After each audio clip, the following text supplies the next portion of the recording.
সবুজ যে সমস্ত আবর্জনাগুলো আছে এগুলো তাদেরকে খাবার দেওয়া হবে। এগুলো খাওয়া ভালো না খারাপ? খাবে? কোন কুকুর বা কোন বিড়াল যদি মারা যায় সে তার পচা মাংস খাবে কেউ? কেউ তো খাবে না। তাহলে অজান্তে আমরা সুদ খাচ্ছি, এটা ভালো না খারাপ? সুদ সম্পর্কে আমরা অবশ্যই আলোচনা করব, তবে ইনশাআল্লাহ আজকে নয়। তৃতীয় নাম্বার যে শাস্তি দেখানো হয়েছে যে একদল ব্যক্তি পাথর দিয়ে নিজের মাথায় নিজে আঘাত করতেছে। এগুলো কিন্তু জাহান্নামের শাস্তি আল্লাহ রাসূলকে দেখানো হচ্ছে। ঘটনা বুঝতেছেন তো নাকি? তো একদল লোক পাথর দিয়ে নিজের মাথায় নিজে কি করতেছে? আঘাত করতেছে। আল্লাহ রাসূল জিবরাইলকে বলল যে হে জিবরাইল, এরা কেন এরকম করতেছে? নিজের মাথায় নিজেই পাথর দিয়ে আঘাত মারতেছে, আবার ভালো হচ্ছে, আবার আঘাত দিচ্ছে, কারণ কি? তো তখন জিবরাইল বলছে যে ইয়া রাসূলুল্লাহ, এরা সেই সমস্ত লোক আপনার উম্মতের মধ্যে, সেই সমস্ত লোক যারা ফরজ নামাজের মধ্যে গাফিলাতি করে। ফরজ নামাজে গাফিলাতি করে অর্থাৎ যখন আযান দেয় তখন নামাজের চিন্তাটাকে বাদ দিয়ে দুনিয়ার চিন্তা আরো বেশি করে। এই চিন্তা মাথায় দিয়ে পড়ে সেই মাথায় তারা নিজেরা আঘাত দিচ্ছে। হিসাব করছেন? তাহলে যারা নামাজে গাফিলাতি করে, ফাওয়াইলুল লিল মুসাল্লিন, সূরা মাউনের মধ্যে আল্লাহ বলেছে ফাওয়াইলুল লিল মুসাল্লিন, ওই সমস্ত মুসল্লিদের জন্য দুর্ভাগ্য যারা নামাজ নিয়ে গাফিলাতি করে। আল্লাহ বলতেছেন ফাওয়াইলুল লিল মুসাল্লিন, ওই সমস্ত মুসল্লিদের জন্য দুর্ভাগ্য যারা নামাজ নিয়ে গাফিলাতি করে, এক ওয়াক্ত পড়ে, তিন ওয়াক্ত পড়ে না। আছে না মনে? এই যে শুক্রবারে পড়তেছে, জুমার দিনে পড়তেছে, সারা সপ্তাহ আসবেন, এটা কি? আজকে হজের দিন সবাই হজ করতে আসছে, যে গরিবের হজের দিন, হুজুর জুমার দিন মানে গরিবের হজের দিন নাকি? আল্লাহ কোরআনে বলেছে ফাওয়াইলুল লিল মুসাল্লিন আল্লাযিনা হুম আন সালাতিহিম সাহুন, ওই সমস্ত মুসল্লিদের জন্য দুর্ভাগ্য যারা এক ওয়াক্ত পড়ে, চার ওয়াক্ত পড়ে না, গাফিলাতি করে, আল্লাহর সাথে ফাজলামি করে, এদের জন্য দুর্ভাগ্য। কি দুর্ভাগ্য? এই যে জাহান্নামে তাদের শাস্তি হবে, তারা নিজেরা পাথর দিয়ে নিজের মাথায় আঘাত করবে, ফেটে যাবে, আবার ভালো হবে, আবার আঘাত করবে। এরপরে চতুর্থ নাম্বার যে শাস্তি দেখানো হয়েছে আল্লাহ রাসূলকে, যে একদল লোকের সামনে দুই রকম বস্তু রাখা হয়েছে। এক পাতিলে বস্তু রাখা হয়েছে রান্না করে, আর এক পাতিলে বস্তু রাখা হয়েছে পচা এবং দুর্গন্ধযুক্ত মাংস রাখা হয়েছে। দুই পাতিলে দুই রকম। তো ওই ওই দলের লোকেরা করতেছে কি, যে রান্না করা বস্তুকে বাদ দিয়ে তারা পচা এবং দুর্গন্ধযুক্ত মাংসগুলো কি খাচ্ছে। জিবরাইল বলতেছে যে ইয়া রাসূলুল্লাহ, আল্লাহ রাসূল বলছেন যে ইয়া রাসূলুল্লাহ, ভালো মাংস বাদ দিয়ে তারা খারাপ মাংস খাচ্ছে, কারণ এটা কেন? তো আল্লাহ রাসূল জিবরাইল বলছে যে ইয়া রাসূলুল্লাহ, আপনার উম্মতের মধ্যে এই সমস্ত লোক যারা ঘরের মধ্যে হালাল স্ত্রী থাকার পরেও বাইরে গিয়ে জেনার কাজ করে, তাদের শাস্তি হবে এরকম। যারা ঘরের মধ্যে হালাল স্ত্রী কি রেখে বাইরে গিয়ে পরকিয়া করে, জেনার কাজ করে, তাদের শাস্তি হবে জাহান্নামে। পঞ্চম নাম্বার, একদল ব্যক্তির জিহ্বাকে কাঁচি দিয়ে কেটে দেওয়া হচ্ছে। একদল ব্যক্তির জিহ্বাকে কাঁচি দিয়ে কেটে দেওয়া হচ্ছে। তো তখন আল্লাহ রাসূল জিবরাইলকে জিজ্ঞেস করলেন যে ইয়া রাসূলুল্লাহ, এদের কি কাজ, এরা কি খারাপ কাজ করছে যাদের কারণে এদের জিহ্বাটাকে কাঁচি দিয়ে কেটে দেওয়া হচ্ছে? তখন জিবরাইল বলতেছে যে ইয়া রাসূলুল্লাহ, আপনার উম্মতের মধ্যে ওই সমস্ত লোক যারা মানুষদেরকে উপদেশ দেয় কিন্তু নিজে সেটা করে না। আপনার উম্মতের মধ্যে এমন ব্যক্তি আছে মানুষকে খুব ভালো ভালো উপদেশ দেয় কিন্তু সে ওইটা করে না। এই দ্বিমুখী আচরণ, যাদের নিজে মানুষকে উপদেশ দিতে খুব ভালোবাসে, খুব ভালো লাগে, কিন্তু নিজে এটা করে না, এই যে দ্বিমুখী আচরণ, এদের জন্য হবে এই শাস্তি। এই পাঁচটা শাস্তি এই বাইতুল হারাম থেকে নিয়ে বাইতুল মুকাদ্দাস যাওয়া পর্যন্ত এই রাস্তার মধ্যে আল্লাহ রাসূলকে দেখিয়ে দেওয়া হয়েছে। এরপরে আল্লাহ রাসূল সাল্লাল্লাহু আলাইহি ওয়াসাল্লামকে বাইতুল মুকাদ্দাসে নিয়ে যাওয়া হয়েছে। তিনি মুকাদ্দাসে গেলেন। বাইতুল মুকাদ্দাস জেরুজালেমে, এই যে যেটা ফিলিস্তিন আমরা বলি না, ফিলিস্তিন মসজিদুল আকসা, যেটা হযরত সুলাইমান আলাইহিস সালাতু ওয়াসাল্লাম জিনদের মাধ্যমে তৈরি করেছিলেন। সব নবীদের, ম্যাক্সিমাম নবী রাসূলদের আগমন হয়েছিল ওই জেরুজালেমে।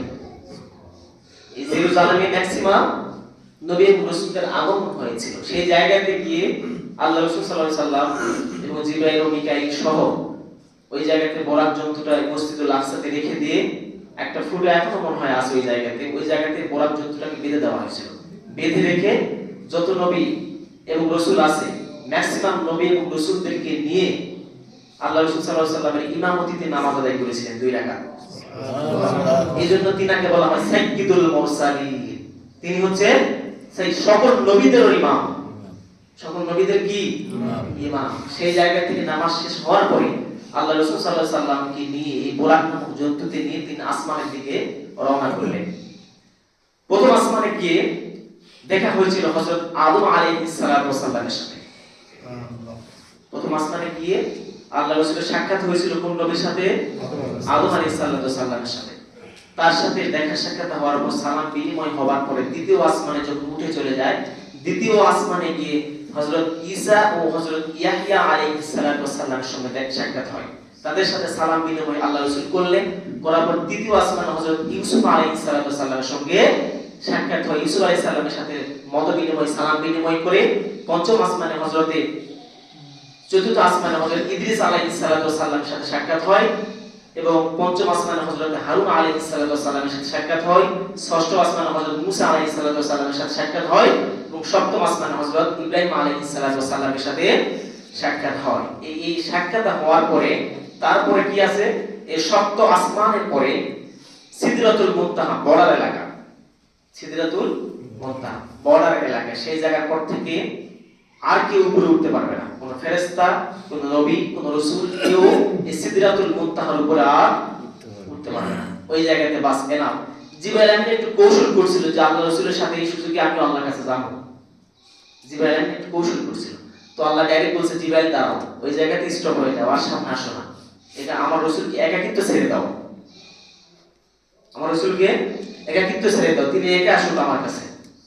এরপরে সিদরাতুল মুনতাহার পরে কি আছে? লাউহে মাহফুজ, বাল হুয়া কুরআনুল মাজিদ ফি লাউহি মাহফুজ। কোরআনুল কারীমের বাড়ি। কার বাড়ি?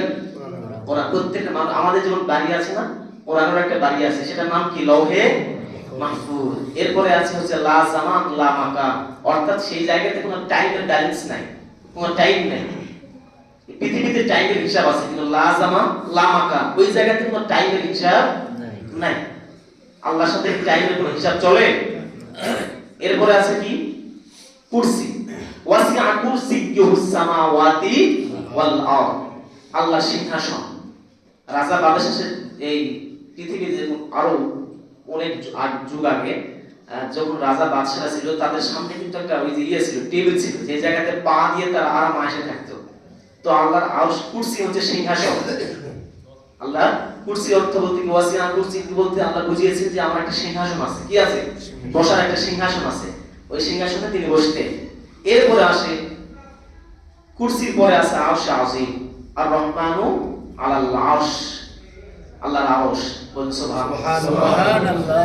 তারপরে আল্লাহ রাব্বুল আলামিনের অবস্থান, জায়গা এবং সেই বিষয়ে আমাদের চিন্তা ফিকির চলবে না, কারণ লাইসা কামিথলিহি শাই, আল্লাহ আল্লাহর মতো, আল্লাহর কি আছে না আছে এগুলো চিন্তা করার যোগ্যতা আমাদের নাই। কোরআনে জানিয়ে দিয়েছে লাইসা কামিথলিহি শাই, আল্লাহ আল্লাহর মতো, সে তার মতো।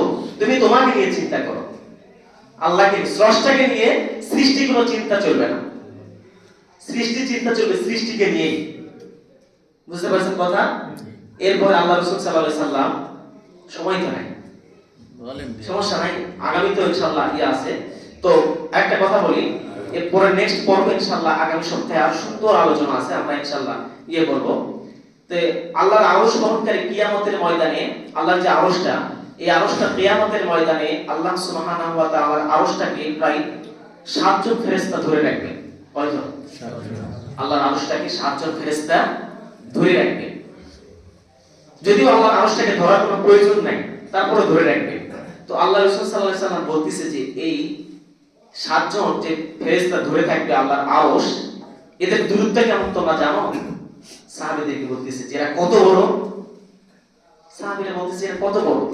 তো তখন আল্লাহ রাসূল বলতেছে যে এই আরশ বহনকারী ফেরেশতাদের এই কাঁধ থেকে এই ঘাড় পর্যন্ত এই কতটুকু জায়গা? 4 আঙ্গুল না? 4 আঙ্গুল জায়গা। তো এতটুকু জায়গায় পৃথিবীর সবচাইতে গতিশীল, সবচেয়ে দ্রুত চলতে পারে তার নাম কি? আলোক ফুটন। এই আলো সুইচ দিলে প্রায় কত কিলোমিটার চলতে পারে? কে বলতে পারবে? প্রায় 3 লক্ষ কিলোমিটার চলতে পারে 1 সেকেন্ডে। 1 সেকেন্ডে আলোর গতি কত? 3 লক্ষ কিলোমিটার বেগে চলতে পারে। এই 3 লক্ষ কিলোমিটার বেগে চলার যে জন্তু বা কোনো এই আলোয় ধরে না, এইরকম আলো এই এক কাঁধ থেকে এই ঘাড় পর্যন্ত বুঝতে প্রায় 700 বছর লাগে যাবে। সুবহানাল্লাহ। কি বলছেন? এই সামান্য এই চালানগুলো এই জায়গা থেকে এই জায়গা পর্যন্ত বুঝতে, এই ঘাড় থেকে এই এতটুকু বুঝতে এই এক সেকেন্ডে এই যে 3 লক্ষ কিলোমিটার বেগে চলার যে আলো, এই আলো যদি পথ শুরু করে তাহলে এতটুকু জায়গা থেকে এতটুকু জায়গা বুঝতে প্রায় 700 বছর লেগে যাবে। সুবহানাল্লাহ। তাহলে কত বড় আল্লাহ আরশ বহনকারী ফেরেশতা। আল্লাহ রাব্বুল আলামিন আমাদেরকে হায়াত দারাজ করুক। আগামী সপ্তাহ পর্যন্ত আল্লাহ যেন আমাদের সবাইকে সেই হায়াতের তাকিবা দান করুক। মেরাজ থেকে যেন আমরা শিক্ষা নিতে পারি, সেই সক্ষমতা আল্লাহ যেন আমাদেরকে নেওয়ার জন্য আগামী সপ্তাহ পর্যন্ত হায়াত দারাজ করুন। আমিন। ওয়া আখিরু দাওয়ানা আলহামদুলিল্লাহ।